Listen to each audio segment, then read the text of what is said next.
Okay, so sometimes twins in the uterus, one twin absorbs the other. So when that twin that absorbed it is born, would you consider that twin, that child, that baby a murderer? Oh, of course not.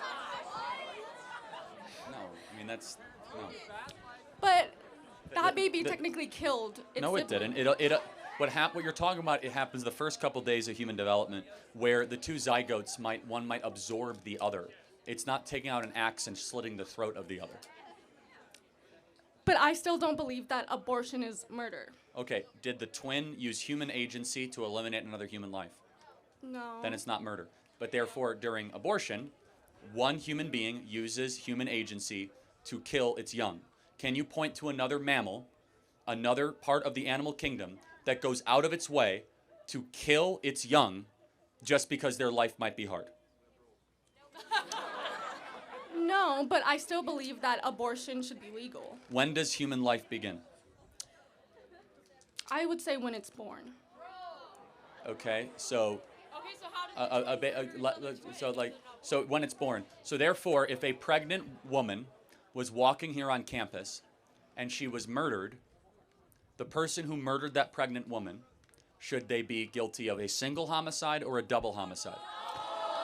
Let her answer the question. I do believe double if that woman wanted to keep that baby and have that baby.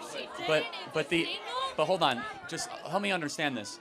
How can life be so, like, just loosely defined that it's all on the intent on the mom, whether or not that's a human?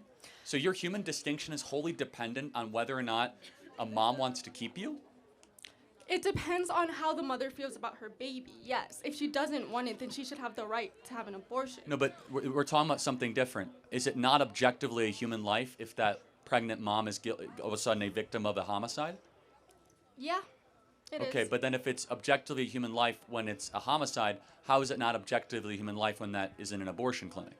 Because it's not what the mother wanted. She doesn't want to have that kid. Do you have a right to murder another human being? No, but abortion isn't murder. Okay, but then fine. Define murder. the taking of another life? Let her finish, for God's sakes, please.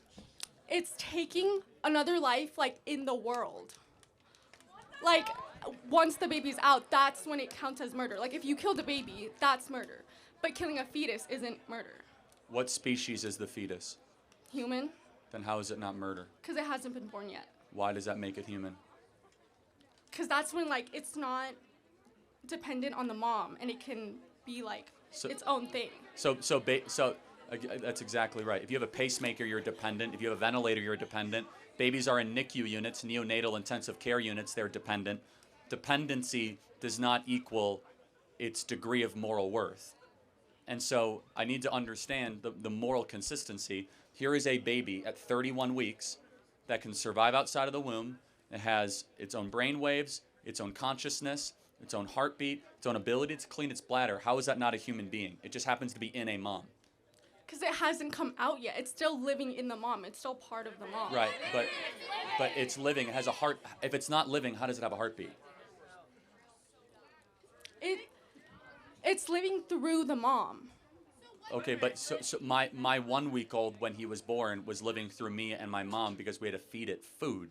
Well, that's not the same thing, because a fetus is like a parasite. It lives off the mom. You wait. So, just to be clear, were you once a parasite? Technically, yeah. You think babies are parasites? Fetuses. Right, but a fetus literally is just a word for a human being. It's a stage of development. Before it's born. Right, but have you ever been to a fetus shower? Why do they call it a baby shower, not a fetus shower? Well, yes, it's a baby, but it depends on what the mother wants. Oh, so it is a baby, not a fetus. Got it. So, but if it's a baby, then shouldn't we not kill babies? Pretty simple moral principle. It's different when it's inside the mother's Why? body. Because it depends on what the mother wants, what the parents want. If they don't want to have that It's kid, attached to or- an umbilical cord, but how is it any morally different than when it's right outside of the womb? That baby can't hunt or gather. It can't go get a job. It can't go to the grocery store. It's wholly dependent on external forces to survive. But that's not the same as, like, needing to be inside the mother to survive.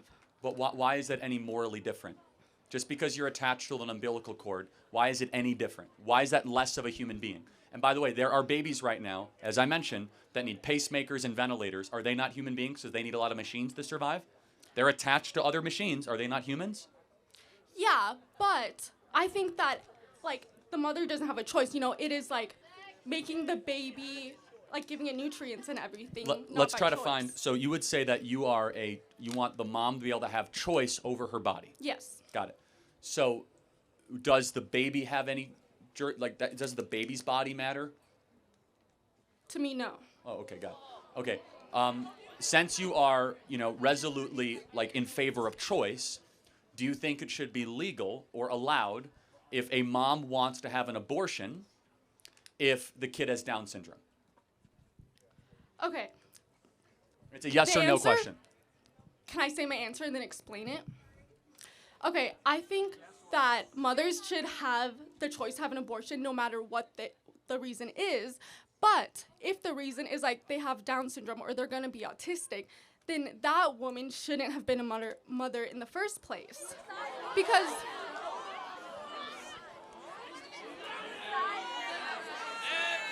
hold on. If I got to close this out.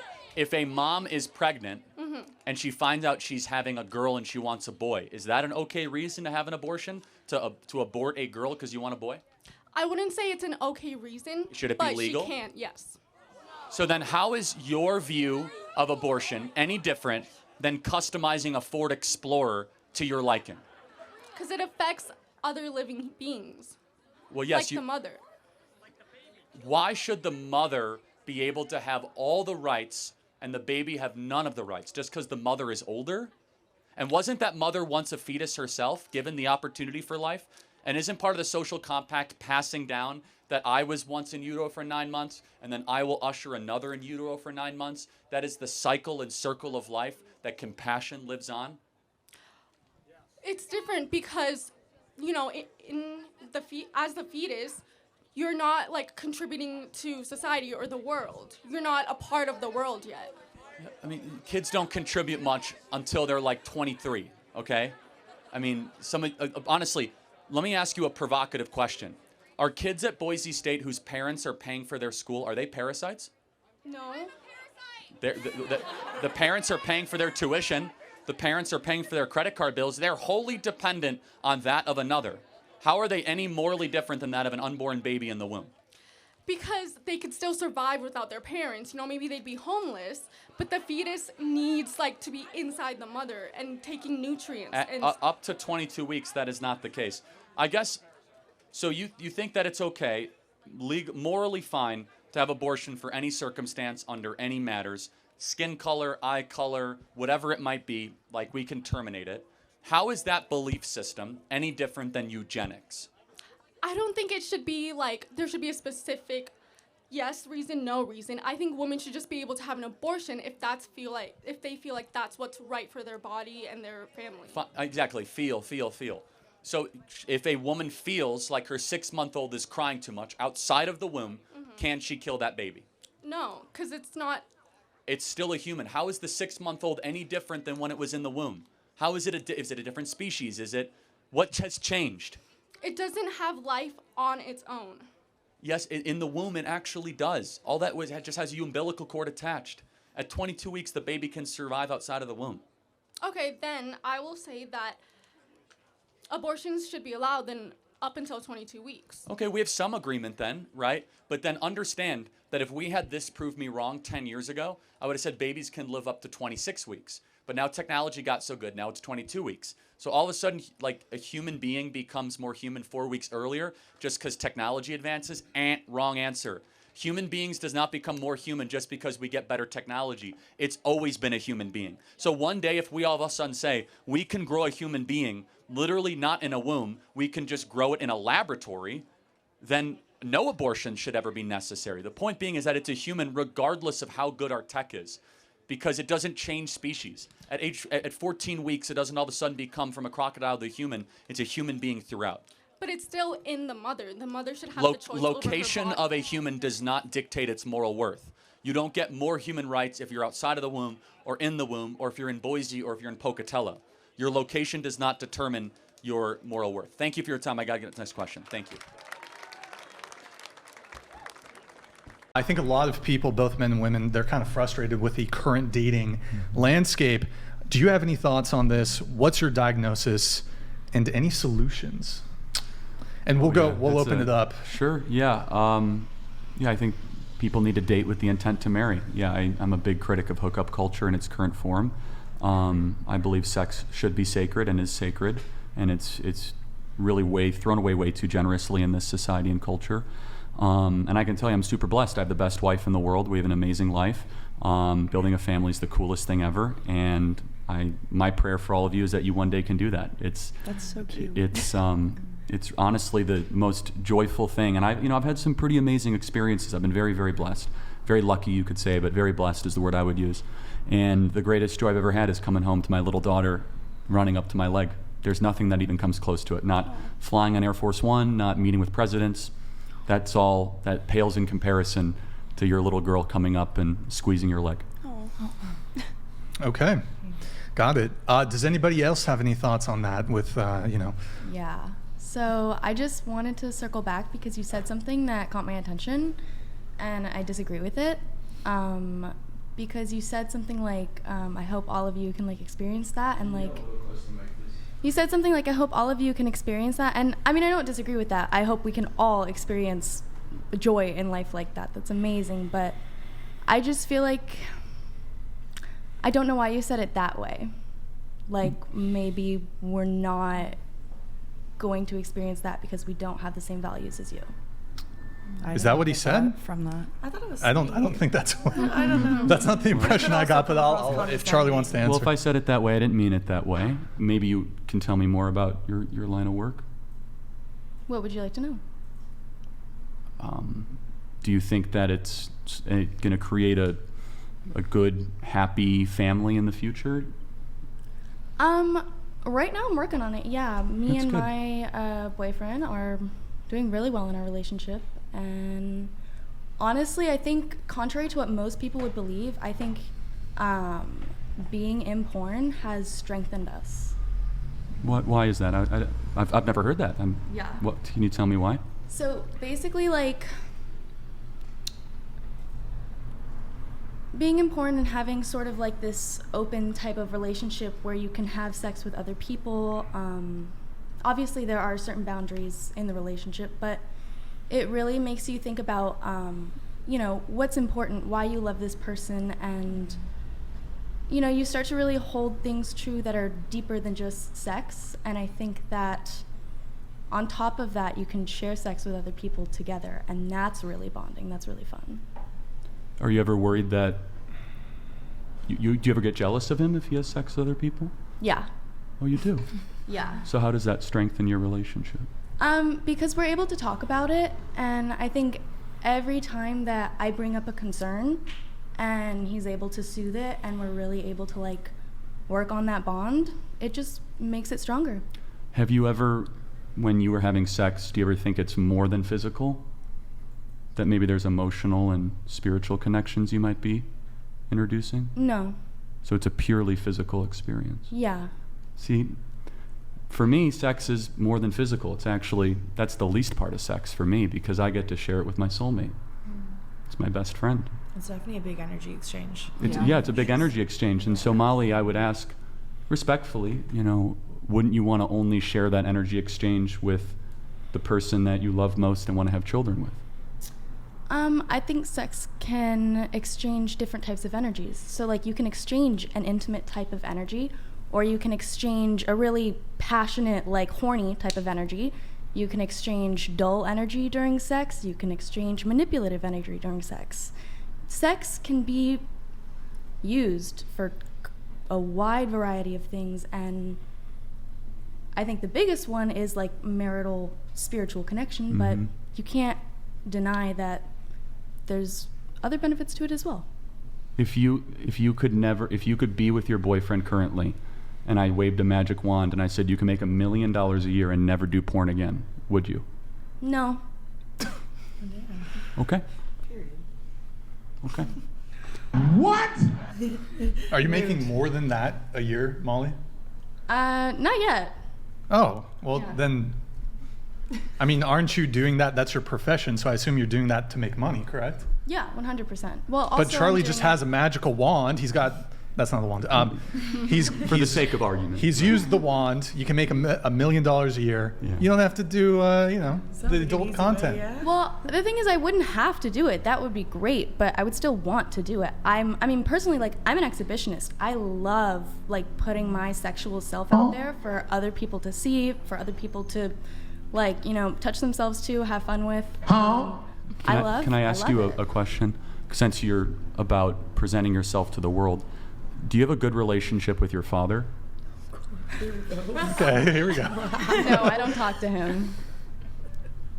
I'm not surprised. Yeah.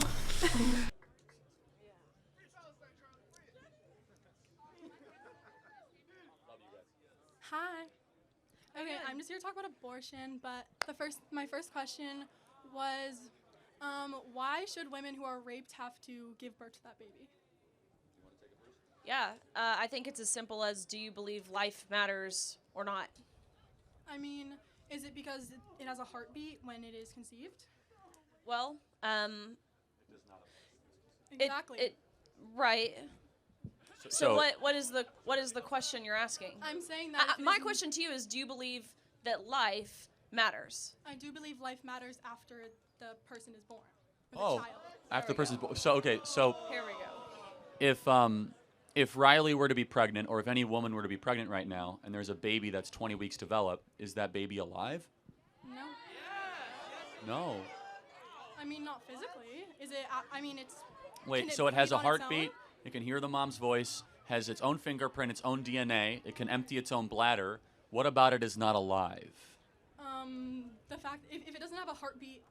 It At 20 It does have weeks, a heartbeat it does. at 20 So weeks. heartbeat start at 6 weeks, right? So I'm talking about a 20-week baby, 20-week-year-old baby. How is that not alive? I mean, I guess we see it different ways, but I mean, in how I see it, you have to cut an umbilical cord to get that child out, and I feel like if that child is still attached to the mother, the mother has to eat to feed the baby. If the child is still living on the baby inside of the mother, it should not, it isn't alive. Well, a mother has to feed a baby months and months and months and months after the baby is already, on this planet. But the mother is feeding the baby. This baby, when it's inside, are they feeding? So what about someone on a feeding tube? If you don't feed them through their feeding tube, are they not worthy of life? How old's that person? Are they born? Have they been born yet? But why does the moral mean, worth of a like- human being matter whether they're born or not? Probably. Well, the point that I was trying to get out with it. The point that I was trying to get out with it is that women shouldn't have to be forced to give birth to that child if they don't want to. That's the point I was just trying to get out there. Okay, let's say I have 2 ultrasounds here. One of the Are you gonna show the baby, dolphin fetus again? one of them is a baby conceived in rape. Okay. The other one is a baby conceived in a loving relationship. Which one is which? I mean, it's up to them. The thing No, is but that which one is which? I can't tell the difference. Help me out. I'm not saying that there's a difference between those two. Exactly. So they I'm both saying- deserve human rights. No, I'm saying that if a mother doesn't want to give birth to her child, she shouldn't have to. Okay, so should you be able to commit murder of a newborn if you don't want the baby anymore? No, you would. Why? you Well, then what's the wouldn't- difference? You wouldn't have the child if you didn't want it. That's the point of abortion. Well, hold on. I will. I hope you never have an abortion, actually. Abortion's really Well, bad. it's my body, my choice. That's the thing. Well, hold on. If it's your body, your choice, and I'll let Riley chime so in. is it your choice because you're a man and you get to make those Well, decisions for hold me? on. Time out. Well, you Yeah. want to say that to Riley? Riley's a woman too, so say the that- same statement to her. I'm Say the not same saying- statement to her. But I'm. No, your okay. logic must be equally applicable to all sexes. Say that same statement I'm to her. saying that she can. Say have, the same statement to her. I'm not saying that statement to you. I'm saying that you as a man. just said it to me. No, I'm saying you as a man should not have. You should have the rights to choose whether I can get an Okay, abortion or not. does she have the right to choose Yes, for she you? does have the right. She doesn't have the, no one has the right to choose for me. Okay, but so it's not a me. man thing. That's what I'm It saying. is a man because Trump is in charge and he is the one. He said that he is the reason that Roe v. Wade is overturned. He said Praise that. the Lord, Roe versus Wade is overturned.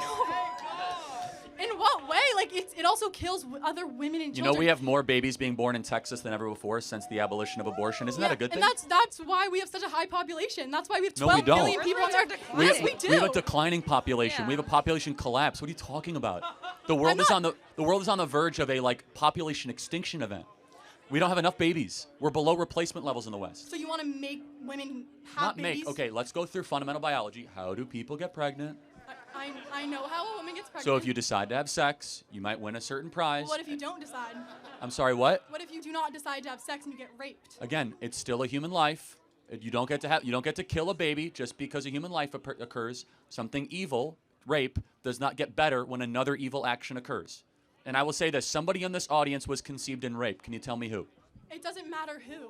That's Well, the thing. that's the thing, is I'm they're not all human. I'm not saying that they're not a human life. I'm saying the mother should have the Okay. choice whether she Got wants it. to No, but divorce let's. that You human said life. they're not a human life, so they are a human life. Therefore, an extermination of human life is called what?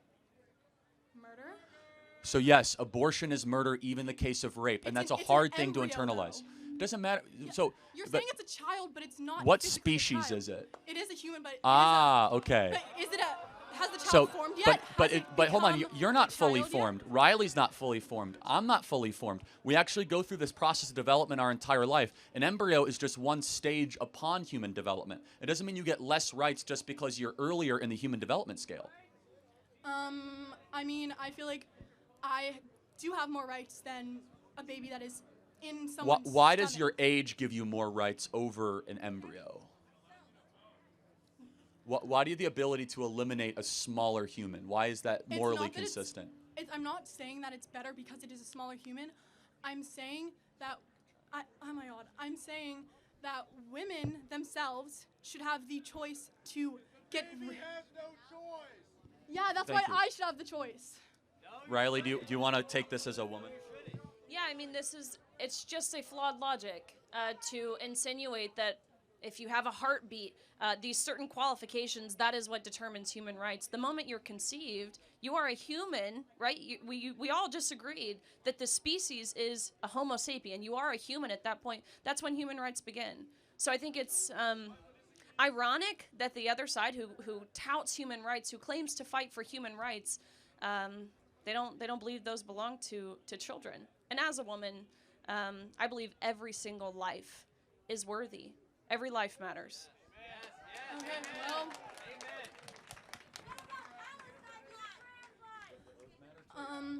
Well, I mean, there are so many women out there who do get pregnant, and because of laws that there are in place that they cannot have an abortion, and they have to give birth to that baby. Many women that are pregnant, I'm not saying all of them, I'm saying some of them are drug addicts, some of them just physically can't financially keep a child. What is the solution? Adoption. But the thing is that, do you know how many kids are actually adopted from adoption agencies? Do you know how many women struggle with infertility who would love to adopt a baby? Exactly. 25% of these kids get adopted before they are 18. And the kids that do not get adopted are let go from the adoption agency, and they do not know what they're doing. Not that they don't know what they're doing. There certainly could be reforms within the foster care community and within the adoption system, but there are plenty and plenty and plenty of families of women who are hoping to be able to adopt because they can't conceive on their own. But 25%? Only 25%. Then there should of these be a children are- reform It's not within for a lack the of willingness, adoption. Then what are you going to do about There's it? not If a you want to say that we cannot have an abortion, but many children are not finding homes until they're 18, and a lot of these kids, once they're let go from adoption agencies, become homeless, become drug addicts, because you say that we cannot have abortion, but you are not doing anything to make Hold on, it right. but first of all, number Yeah, one. neither are you. Yeah, exactly. So, Well, what am I supposed to do? I'm 16. okay. So again, the essence of this, again, and we'll wrap this up. There's twice as many people on the adoption waiting list than there are actually being adopted. Twice as many. So the adoption waiting list is very long. You just have to make it easier to adopt. Adoption reform. Well, then that'd mean that only 50% of these kids would be adopted, and there are still 50% of these children which are. I think she missed. I think you missed the point. That's okay. Thank you for your time. We'll get to the next question. Yep. Thank you. You don't want any immigrants speaking other languages, or you just want No, I want established the language? government to have an official language of the U.S. Our documents are written in English. So what's the issue with there not being an official? Because a nation of foreigners is not a nation, it's a colony. You're foreign to one another. Well, that kind of goes against capitalist ideas, though. Why? That's all diverse. In a capitalist society, you want a free market with free choices. Yeah, but the best ideas win. So the diversity is not the strength, the excellence is the strength. Well, the diversity is the platform for the strengths. So diversity is a temporary condition to eventually get to excellence, right? I guess temporary. Because if you have really bad food poison food and really good food, the good food is going to win out. So it's not the diversity of food, it's the competition of it. Well, I mean, sure. Yes. If you have a football team and everyone's calling their own plays, diversity is not the strength of the football team. Well, that's a lack of leadership and systematic institutions. I agree. So the question is, what is a country? Is a country a set of laws, traditions, and customs, or is it just a bunch of random people living? It's a group of people with an established system that share collective ideas and language. identity. And language. It doesn't have to be language. Well, language is how we communicate values. We can communicate in other ways as well. How? Google Translate. We can talk in different Yeah, languages. that's a little sloppy. So Switzerland has a national language, right? Hungary has a national language. China, Japan. Why do they get a national language and we don't? Because they're based on different values than the U.S. was. Maybe. The U.S. was founded on freedom. Hold on. We overplay the liberal part of our founding.